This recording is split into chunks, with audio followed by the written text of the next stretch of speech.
Hello friends, जय माता दी। कैसे हैं आप सब? आई होप आप सभी अच्छे होंगे। फ्रेंड्स, वेलकम है आप सबका मेरे यूट्यूब चैनल पर, जिसका नाम है हिमाचली ब्लॉगर कृष्णा। और आज ब्लॉग की शुरुआत कर रही हूँ सुबह के टाइम से, मॉर्निंग रूटीन से, और जो डेली का मॉर्निंग रूटीन होता है वहाँ से। और अभी ना मैं मक्खन निकाल रही हूँ लस्सी से। ये लस्सी बनाई है और इससे मक्खन निकाल रही हूँ। खाना वगैरह मैंने बना लिया है और झाड़ू पोछा भी बस मेरा तकरीबन हो चुका है। और अब मुझे ये जो मशीन है ये साफ़ करनी थी गर्म पानी से, क्योंकि ये गर्म पानी से ही साफ़ होती है। और इसके बाद कुछ 1-2 बर्तन थे जो मुझे करने थे साफ़, और उसके बाद में फिर बाहर का काम स्टार्ट होगा। जब किचन का काम ख़त्म हो जाता है तो बाहर का काम होता है। और अभी किचन का काम ख़त्म करने के बाद मैं आ चुकी हूँ अपने गौशाला में। और यहाँ पे मुझे उठाना है गोबर। और यहाँ पे मैंने गोबर तो भर लिया है तसले में, पर जो गौमूत्र होता है ना वो भी भर कर के बाहर फेंकना पड़ता है, क्योंकि यहाँ पे कई जगह होता है ना सिस्टम, बाहर को खुद ब खुद ही वो पाइप से निकल जाता है। पर हमारे यहाँ पे ना तसले में भर के बाहर खुद फेंकना पड़ता है। और आजकल बरसात का मौसम है तो गोबर और गौमूत्र बस दोनों ही एक समान होते हैं। बहुत ज़्यादा गौमूत्र होता है तो ये उठा करके ना, यहाँ पे गड्ढा जैसा डाला है तो उठा करके इस गड्ढे से बाहर फेंकना पड़ता है, नहीं तो ये गड्ढा भर जाता है। और अगर ये भर जाएगा एक बार तो फिर ये जो पूरा नीचे फर्श है वहाँ पे फैल जाएगा। इसलिए मुझे ना थोड़ा थोड़ा करके सभी से उठाना पड़ता है। ये डेली का ही रूटीन होता है। अगर एक दिन आध दिन नहीं उठाऊँ तो फिर भर के ना ये तो पूरे फर्श पे फैल जाएगा, और फिर तो पूरा जो गौशेड है हमारा वो गीला हो जाएगा। इसलिए हम घर की तो सफाई करते ही हैं, पर साथ साथ में पशुओं की सफाई, उनकी गौशेड की सफाई भी करना बहुत ज़रूरी होता है। इसके साथ साथ ना काम थोड़ा बढ़ जाता है, क्योंकि पहले खुद का करो और फिर वही रूटीन पशुओं का। पर ये ज़रूरी होता है पशु का रूटीन भी, क्योंकि पशु भी हमने ही बांधे हैं और ये तो बेजुबान है। उनको क्या है, जैसे जैसे करके ये तो रह लेंगे, पर हमें ही इनका ध्यान रखना पड़ता है। और देखिए इसको भी मैंने यहाँ पे उठा लिया और साफ़ कर दिया। ये हो गई गौशाला की सफाई। और जो गड्ढा भरा था गौमूत्र का वो भी उठा लिया है और पूरी तरह से हो चुका है साफ़। और इसको ना मैंने भर के यहाँ पे रख दिया है। और अभी हो चुका है मेरी कंप्लीट गौशाला का काम। पशुओं को मैंने बांध दिया है उनकी ही जगह पे। ये देखिए, बस इनको अब घास देना है। दोपहर का जो घास होता है वो इनको देना है। और ये आ चुके हैं जंगल से। ओए, कहाँ थी तू? ओए, हमारी बेटी कहाँ है? क्या कर रही है तू? क्या हो रहा? ओए अंकु, अंकु। तो बस इनको अब घास खोलूँगी और खुद करेंगे लंच। सुबह सुबह ही काम करके इतना ज़्यादा थक जाते हैं ना कि बस मन नहीं करता है फिर कुछ और काम करने का। और अभी मैं बस किचन के लिए जा ही रही थी तो मुझे ध्यान आया कि अभी धूप है, थोड़ा सा मौसम खुला है, तो लकड़ी भी ले ही चलती हूँ जलाने के लिए। और अगर बारिश लग गई तो फिर मुश्किल हो जाती है। और ये है यहाँ पे स्टोर करी हुई लकड़ी, हमने जो सर्दियों के दिनों में काट के रखते हैं ना उसको यहाँ पे स्टोर किया है। तो बस यहीं से निकाल के मुझे ले जानी है लकड़ी। इसे जब बरसात का मौसम होता है तो यहाँ से आसानी होती है निकालने के लिए, और सूखी होती है ये, इससे ये आसानी होती है कि बस जल्दी जल्दी आग जल जाती है। और अगर सूखी हो ना तो फिर तो मुझे होते हैं आग जलाने में। और इग्नोर कीजिएगा, घास का पत्ता लगा था सलवार में, मैंने देखा नहीं, एडिटिंग करते करते देखा, क्योंकि मैं गाय को घास दे के आई थी ना तो ये वहाँ से मेरी सलवार में आ गया था चिपक। और ये देखिए लकड़ी को मैंने निकाल लिया है। और अभी ना ये सूखी ही थी तो इसका फ़ायदा रहेगा ना, मुझे आग जलाने में आसानी रहेगी। नहीं तो फिर जब गीली हो जाएगी बारिश आ जाएगी तो बहुत मुश्किल हो जाता है, आग नहीं जलती, और आग नहीं जलती है तो खाना भी नहीं बनता है।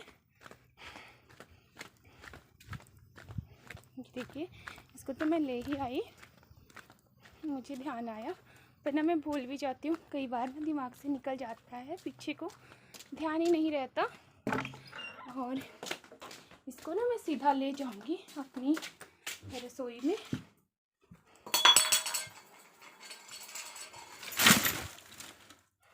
और ये देखिए, इसको मैंने रख दिया यहाँ पे, ये यहाँ पे रख दिया। अब इसके साथ ना 1-2 उपले रखूँगी और 2-3 वो रखूँगी जो पानी में दबाते हैं ना, वो वाली लकड़ी इसके साथ में रखूँगी, तो ये आसानी से जलेंगे और मेरा खाना भी आसानी से बनेगा। पहुँच गई हूँ फिर से चूल्हे के पास, और खाना तो मैंने पहले ही बना दिया है। क्या बना दिया है आप लोगों को दिखाती हूँ। आज मैंने बनाई है ये करेले की सब्ज़ी है, और करेले की सब्ज़ी ना मैंने बहुत बार आप लोगों के साथ में शेयर की है, तो आज ना रेसिपी वगैरह कुछ भी नहीं शेयर किया है इसका। और ये अभी गरम गरम है, क्योंकि मेरे चूल्हे में ना अभी आग है, देखो।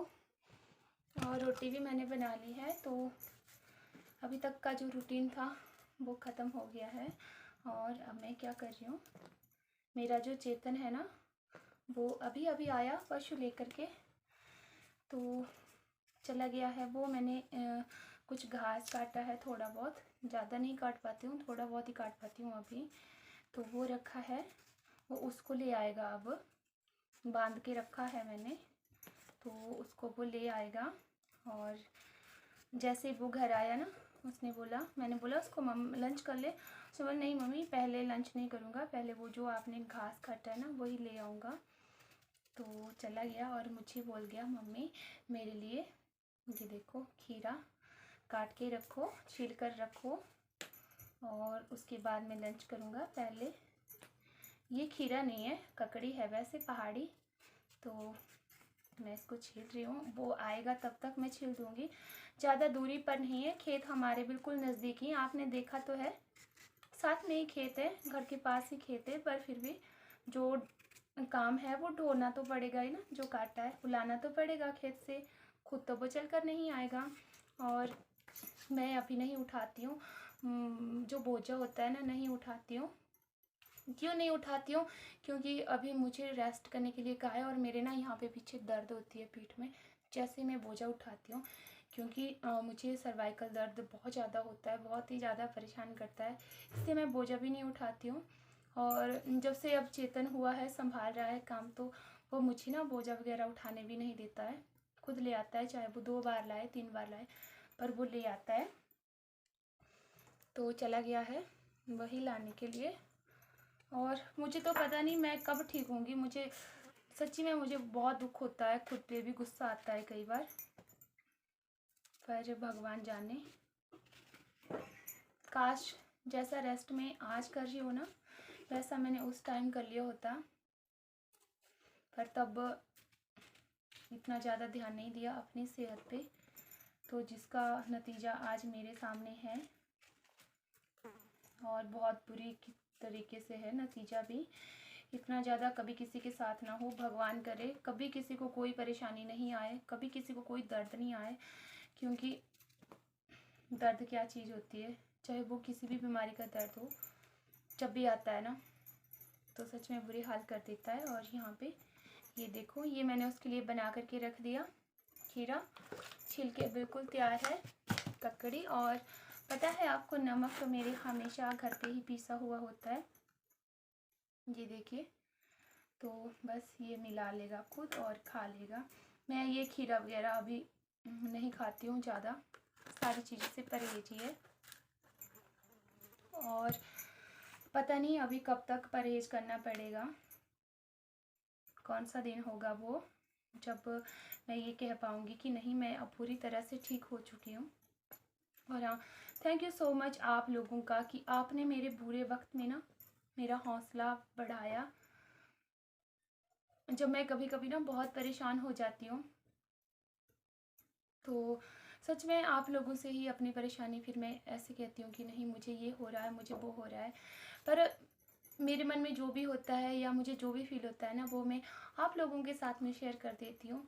क्योंकि चाहे सुख है या दुख है, ज़िंदगी के वैसे भी दो ही पहलू होते हैं, या सुख या दुख।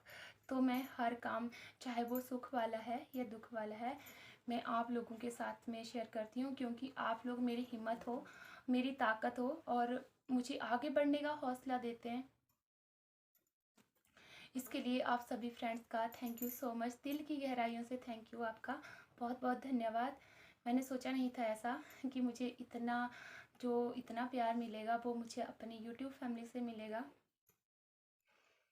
तो आगे मैं क्या कहूँ, कभी कभी जब भी सोचती हूँ ना, तो सच में ऐसे लगता है कि काश काश मुझे आप सब लोग ना पहले मिले होते। बट होता ही है कि हर चीज़ का अपना अपना वक्त होता है, अपना अपना टाइम होता है, और टाइम से पहले कभी किसी को कुछ नहीं मिल पाता। तो शायद आज कुछ मैंने ज़्यादा ही बातें कर ली वीडियो में।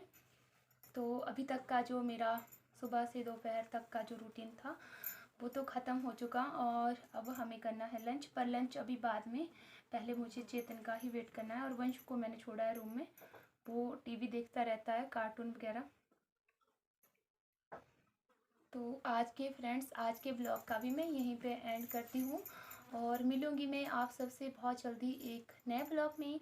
तब तक के लिए आप सभी को मेरी ओर से जय माता दी। आप सभी लोग अपना ध्यान रखिएगा, सेफ रहिएगा, सुरक्षित रहिएगा। Bye bye.